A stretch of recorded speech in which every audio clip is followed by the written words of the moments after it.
Hello viewers, welcome to our channel. నేను మీ చరణ్ పరిమి.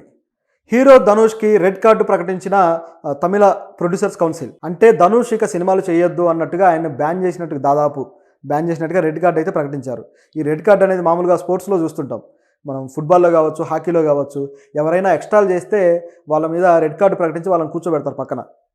వాళ్ళని ఒక మ్యాచ్ నిషేధం విధించడం ఇలాంటివి జరుగుతూ ఉంటాయి. సో ఈ పద్ధతిలో ఈయన మీద నిషేధం ఏ తరహాలో విధించారనేది ఒకసారి గమనిద్దాం. ఎందుకు అసలు ఇలా చేశారు? ఎందుకంటే ధనుష్ ఈ మధ్యనే రాయన్ సినిమాతోటి తమిళ్లో అయితే బ్లాక్ బస్టర్ కొట్టాడు. తెలుగులో యావరేజ్గా నడిచింది, కానీ తమిళ్లో దాదాపు 150 కోట్లు కలెక్ట్ చేసింది.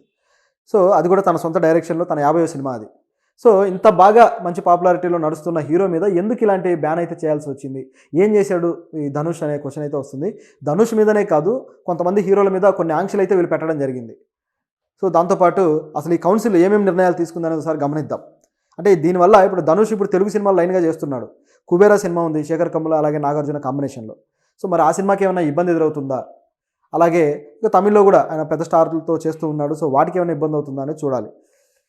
ఈ ప్రొడ్యూసర్స్ కౌన్సిల్ ఏం చేసిందంటే, చాలా కాలంగా కొన్ని సినిమాల రిజల్ట్ని, అలాగే కొన్ని సినిమాల విషయంలో ప్రొడ్యూసర్స్ పడుతున్న ఇబ్బందుల్ని వీళ్ళు కౌంట్ చేస్తూ వస్తున్నారు, గమనిస్తూ వస్తున్నారు.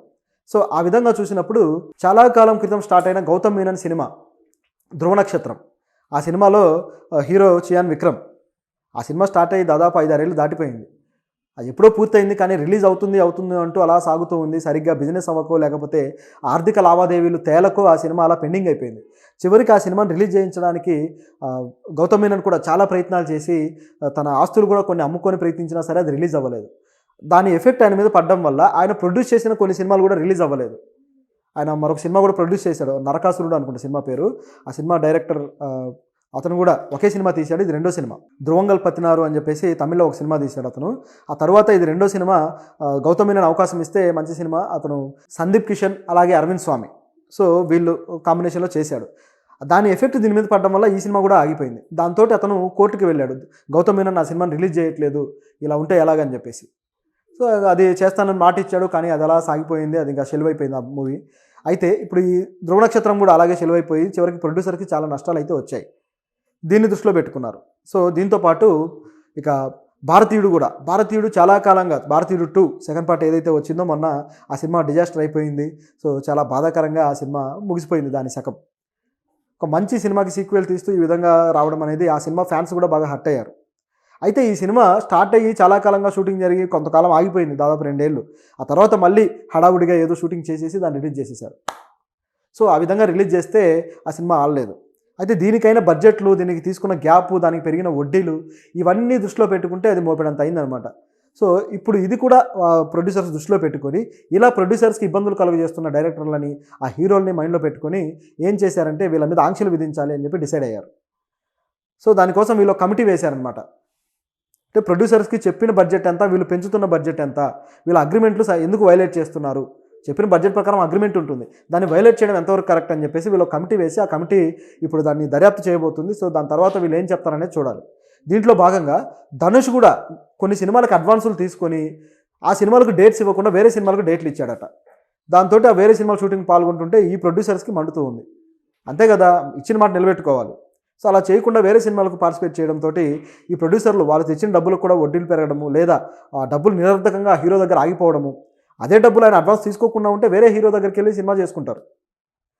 సో అలా కాకుండా ఆయన దగ్గర ఆగిపోవడము, మరి ఎప్పుడు ఇస్తారని అడిగితే ఆయన తిరిగి ఇవ్వలేకపోవడము, ఇవ్వకనా అనే క్వశ్చన్ కూడా ఉంది.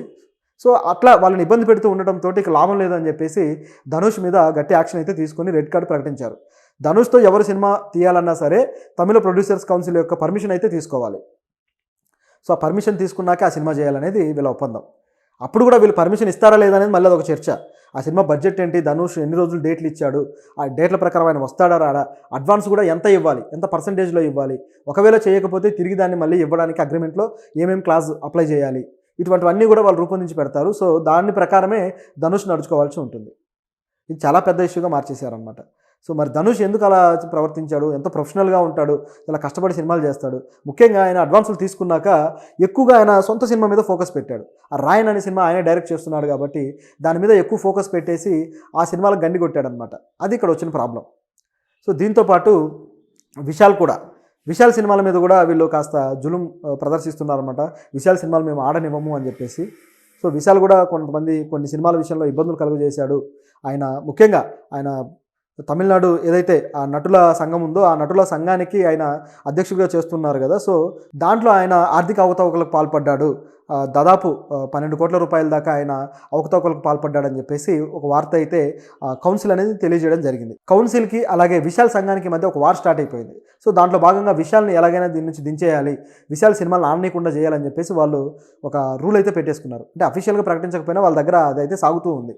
కాబట్టి విశాల్ని ఇక తొక్కేస్తారేమో అనే డౌట్ అయితే వస్తూ ఉంది. సో ఈ విధంగా ఈ హీరోలు అంటే వీళ్ళు చేస్తున్న తప్పులు కూడా కొన్ని ఉన్నాయి.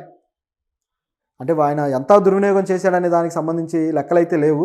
మరి నిజంగా చేశాడా లేదా అనేది కూడా ఆయన క్లారిటీ ఇవ్వలేదు. విశాల్ నిజానికి చాలా యాక్టివ్గా పనిచేస్తూ ఉంటాడు. సోషల్ యాక్టివిస్ట్గా ఆయన వర్క్ చేస్తూ ఉంటాడు. చెన్నై వరదలు కావచ్చు, అనేక యాక్టివిటీస్లో ఆయన ఉంటాడు. సో అటువంటి వ్యక్తి ఇలా చేస్తాడంటే నమ్మడానికి కూడా ఏం లేదు. ఎందుకంటే ఆయన దీన్ని బాగు చేస్తానని చెప్పేసి చాలా పోరాడి మరీ ఆ పదవిలోకి వచ్చాడు. ఆయన వెనుక నాజర్ గారు అలాగే కార్తీ వీళ్ళందరూ కూడా ఆయన టీం సభ్యులు ఉన్నారు, ఆయన ప్యానల్ సభ్యులుగా.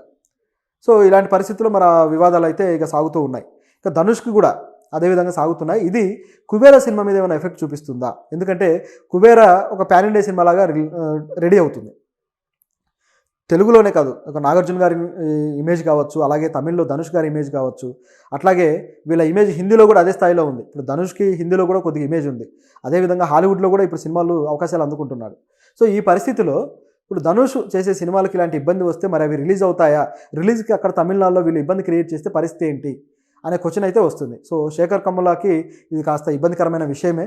కాకపోతే ఈలోపే అది సమసిపోవాలని అయితే మనం కోరుకుందాం. ముఖ్యంగా ధనుష్కి హాలీవుడ్లో అవకాశం వచ్చింది. ఈ అవెంజర్స్ సిరీస్లో ఇప్పుడు తన క్యారెక్టర్ అయితే చేయబోతున్నాడు. అది డాక్టర్ డూమ్ ఈ మధ్య ప్రకటించారు కదా, రాబర్ట్ డౌనీ చేస్తున్న సూపర్ హీరో క్యారెక్టర్. మరి ఆ సినిమాలోనే అన్నట్టుగా వార్త అయితే ఉంది. మరి ఇది నిజమో కాదో చూడాలి. సో ఎందుకంటే ధనుష్కి ఈ మధ్యకాలంలో హాలీవుడ్లో అవకాశాలు అయితే పెరుగుతూ వస్తున్నాయి. అవెంజర్స్ డైరెక్ట్ చేసిన గ్రే మ్యాన్ అనే మరో సినిమాలో కూడా ధనుష్ ఒక క్యామియో రోల్ అయితే ప్లే చేశాడు. ఒక మంచి ఫైట్ సీన్ ఉంటుంది దాంట్లో. సో అలా ఆయనకు అవకాశం అయితే హాలీవుడ్లో స్టార్ట్ అయిపోయి ఇక వరుసగా ఆయన అవకాశాలు అయితే అందుకోబోతున్నాడు. సో మరి దీనికి హాలీవుడ్ వాళ్ళు కూడా మరి వీళ్ళ పర్మిషన్ తీసుకోవాలా, లేకపోతే ధనుష్ హాలీవుడ్ వెళ్ళిపోయి అక్కడ చేసుకొని వచ్చేస్తాడా, మరి ఏంటనేది చూడాలి.